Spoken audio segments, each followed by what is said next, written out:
اللہ کے فرشتے صبح ہونے تک ایسی عورت پہ لعنت برساتے ہیں۔ رسول اللہ صلی اللہ علیہ وسلم فرماتے ہیں کہ ایسی عورت جنت کی خوشبو نہیں پائے گی۔ یا پھر کسی کاہن سے آ کر اپنے کوئی معاملات ہاتھ دکھاتا ہے، لائنیں دکھاتا ہے، اس سے کچھ سوال کرتا ہے، تو پھر اس کی سزا یہ ہے کہ اس نے محمد علیہ السلام پر نازل شدہ شریعت کا انکار کر دیا۔ یہ چھوٹا جرم نہیں ہے، یہ بہت بڑا جرم ہے۔ مسند احمد میں ہے، رسول اللہ صلی اللہ علیہ وسلم نے فرمایا ملعون من اتی امرأۃ فی دبرها، ملعون ہے وہ بندہ، اس پر اللہ کی لعنت ہے، لعنتی ہے وہ انسان جو اپنی بیوی کی۔ اگر آپ پہلی مرتبہ ہماری لائے ہیں پلیز سبسکرائب کر لیجیے۔ اسی طرح جن چیزوں سے شریعت منع کرتی ہے، اسلام منع کرتا ہے، جو بے حیائی کے دروازے کھولتی ہے، جو فحاشی کے دروازے کھولتی ہے، کہ کسی شرعی عذر کے بغیر بیوی کو اگر خامن اپنے بستر پہ بلاتا ہے تو خامن کو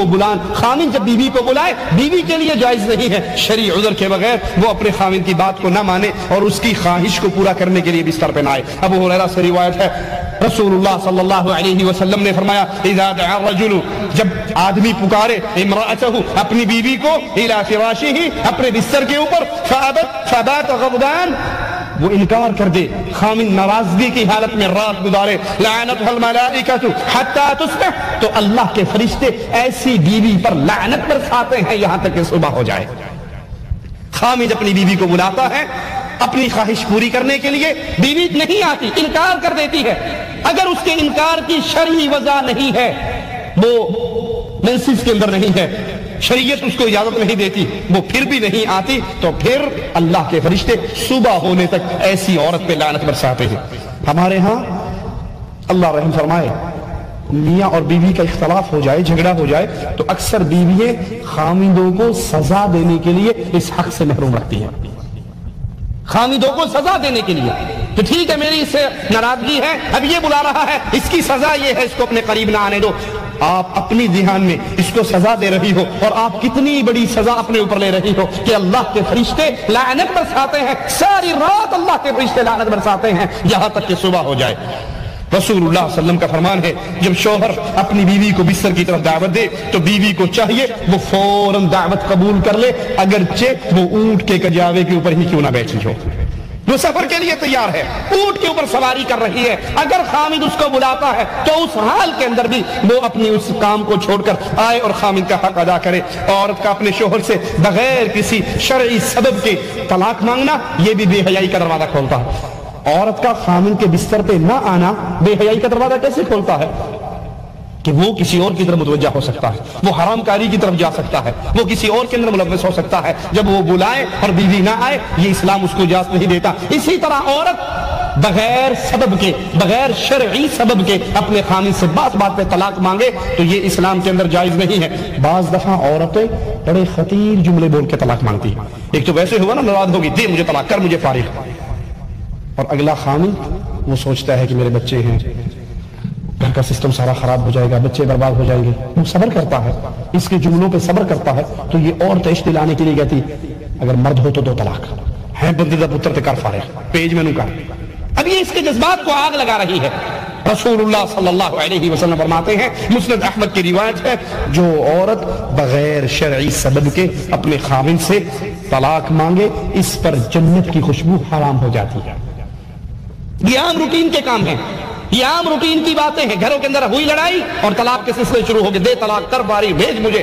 ہے مرد تو کر فارغ، تیرے اندر طاقت ہے تو کر فارغ، انسان کا بچہ ہے تو کر فارغ۔ اب وہ اس کو تیش دلا رہی ہے، اس کے جذبات کو آگ لگا رہی ہے۔ رسول اللہ صلی اللہ علیہ وسلم فرماتے ہیں کہ ایسی عورت جنت کی خوشبو نہیں پائے گی۔ ہاں شرعی عذر ہو تو پھر خامد سے طلاق لی جائے۔ شرعی عذر کیا ہے؟ شرعی عذر یہ نہیں ہے کہ آج آپ نے لسٹ بنا کر دی،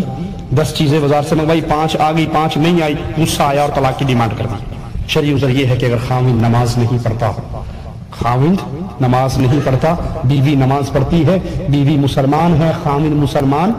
نہیں ہے، اس کافر کے نکاح میں رہنا بیوی کے لیے جائز۔ خامد شرک کرتا ہے، شرک کرواتا ہے، شرک کے لیے دعوت دیتا ہے، شرکی اعمال کرتا ہے، اس کو پیار اور محبت سے سمجھائیے، قائل کیجئے، اگر وہ اللہ کی توحید پہ آ جائے تو ٹھیک ہے، اگر وہ نمازی بن جائے تو ٹھیک ہے، اور اگر وہ شرکیہ عقائد کے اوپر قائم رہتا ہے، شرکیہ معاملات پہ قائم رہتا ہے، بے نمازی پہ قائم رہتا ہے، نماز کی ترتیب اپنی زندگی میں نہیں لے کر آتا، تو ایسے خامد سے طلاق لے کے علیحدہ ہو جائیے۔ اب اس کے نکاح میں رہنا جائز نہیں. یا کسی کا خامن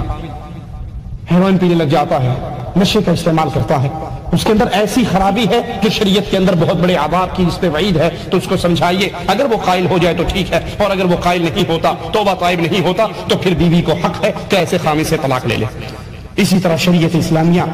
حیض کے دوران, مینسز کے دوران بیوی سے جماع کرنے کو منع قرار دیتی ہے, یا اس کی دوبر کے اندر جماع کرنے کو منع کرتی ہے. رسول اللہ صلی اللہ علیہ وسلم نے فرمایا, ترمذی میں روایت ہے, من اتا حائضا, جو اپنی بیوی سے جماع کرے اس کیفیت میں کہ بیوی حائضہ ہو, مینسز کے ایام میں ہو, یا پھر اس کے اپنی بیوی کے ساتھ جماع کرے فی دبوریہا, اس کی دوبر کے اندر, اس کی پشت کے اندر, او اتا کاہنا, یا کسی کاہن کے پاس آئے, مینسز میں بیوی سے جماع کریں